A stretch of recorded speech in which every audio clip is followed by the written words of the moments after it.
فلما أحس عيسى منهم الكفر قال من أنصاري إلى الله قال الحواريون نحن أنصار الله آمنا بالله واشهد بأننا مسلمون ربنا آمنا بما أنزلت واتبعنا الرسول فاكتبنا مع الشاهدين ومكر الله والله خير الماكرين إذ قال الله يا عيسى إني متوفيك ورافعك إلي ومطهرك من الذين كفروا وجاعل الذين اتبعوك فوق الذين كفروا إلى يوم القيامة ثم إلي مرجعكم فأحكم بينكم فيما كنتم فيه تختلفون فأما الذين كفروا فأعذبهم عذابا شديدا في الدنيا والآخرة وما لهم من ناصرين وأما الذين آمنوا وعملوا الصالحات فيوفيهم أجورهم والله لا يحب الظالمين ذلك نتلوه عليك من الآيات والذكر الحكيم إن مثل عيسى عند الله كمثل آدم خلقه من تراب ثم قال له كن فيكون الحق من ربك فلا تكن من الممترين فمن حاجك فيه من بعد ما جاءك من العلم فقل تعالوا ندعو أبناءنا وأبناءكم ونساءنا ونساءكم وأنفسنا وأنفسكم ثم نبتهل فنجعل لعنة الله على الكاذبين إن هذا لهو القصص الحق وما من إله إلا الله وما من إله إلا الله وإن الله لهو العزيز الحكيم فإن تولوا فإن الله عليم بالمفسدين قل يا أهل الكتاب تعالوا إلى كلمة سواء بيننا وبينكم ألا نعبد إلا الله ولا نشرك به شيئا ولا يتخذ بعضنا بعضا أربابا من دون الله فإن تولوا فقولوا شهدوا بأننا مسلمون يا أهل الكتاب لم تحاجون في إبراهيم وما أنزلت التوراة والإنجيل إلا من بعده أفلا تعقلون أنتم هؤلاء حاجزتم فيما لكم به علم فلم تحاجون فيما ليس لكم به علم والله يعلم وأنتم لا تعلمون ما كان إبراهيم يهوديا ولا نصرانيا ولكن كان حنيفا مسلما وما كان من المشركين إن أولى الناس بإبراهيم الذين اتبعوه وهذا النبي والذين آمنوا والله ولي المؤمنين ودت طائفة من أهل الكتاب لو يضلونكم وما يضلون إلا أنفسكم وما يشعرون يا أهل الكتاب لما تكفرون بآيات الله وأنتم تشهدون يا أهل الكتاب لم تلبسون الحق بالباطل وتكتمون الحق وأنتم تعلمون وقالت طائفة من أهل الكتاب آمنوا بالذي أنزل على الذين آمنوا وجه النهار يكفروا آخره لعلهم يرجعون ولا تؤمنوا إلا لمن تبع دينكم قل إن الهدى هدى الله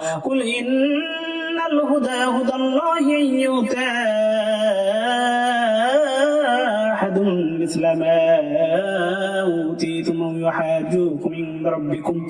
قل إن الفضل بيد الله يؤتيه من يشاء والله واسع عليم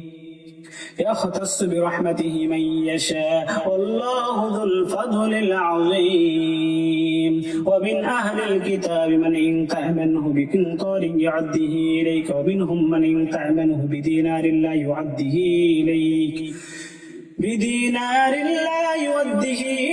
إلا ما دمت عليه قائما ذلك بأنهم قالوا ليس علينا في الأميين سبيل ويقولون على الله الكذب وهم يعلمون بلى من أوفى بعهده واتقى فإن الله يحب المتقين إن الذين يشترون بعهد الله وأيمانهم ثمنا قليلا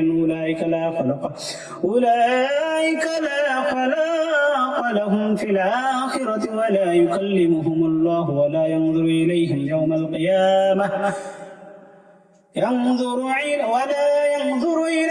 يوم القيامة ولا يزكيهم ولهم عذاب أليم وإن منهم لفريقا يلعون ألسنتهم بالكتاب لتحسبوه من الكتاب وما هو من الكتاب ويقولون هو من عند الله وما هو من عند الله ويقولون على الله الكذب وهم يعلمون ما كان لبشر أن يكلمه الله الكتاب والحكم والنبوة ثم يقول للناس كونوا عبادا لي من دون الله ولكن كونوا ربانيين بما كنتم تعلمون الكتاب وبما كنتم تدرسون ولا يأمركم أن تتخذوا الملائكة والنبيين أربابا أيأمركم بالكفر بعد إذ أنتم مسلمون وإذ أخذ الله ميثاق النبيين لما آتيتكم من كتاب وحكم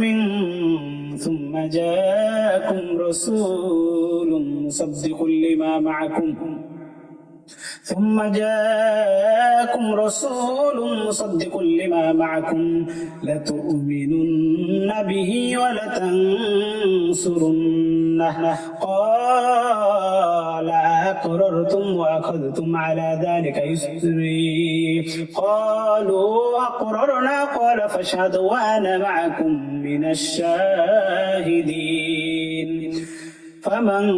تولى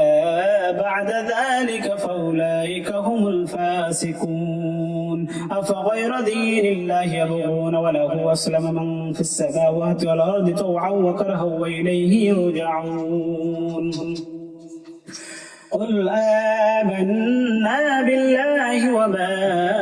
أنزل علينا وما أنزل على إبراهيم وإسماعيل وإسحاق ويعقوب والأسباط وما أوتي موسى وعيسى والنبيون من ربهم لا نفرق بين أحد منهم ونحن له مسلمون ومن يبتغ غير الإسلام دينا فلن يقبل منه وهو في الآخرة من الخاسرين كيف يهدي الله قوما كفروا بعد إيمانهم وشهدوا أن الرسول حق وجاءهم البينات والله لا يهدي القوم الظالمين أولئك جزاؤهم أن عليهم لعنة الله والملائكة والناس أجمعين خالدين فيها لا يخفف عنهم العذاب ولا هم ينظرون إلا الذين تابوا من بعد ذلك وأصلحوا فإن الله غفور رحيم إن الذين كفروا بعد إيمانهم ثم ازدادوا كفرا لن تقبل توبتهم وأولئك هم الضالون إن الذين كفروا وماتوا وهم كفار فلن يقبل من أحدهم ملء الأرض ذهبا ولو افتدى به أولئك لهم عذاب أليم وما لهم من ناصرين صدق الله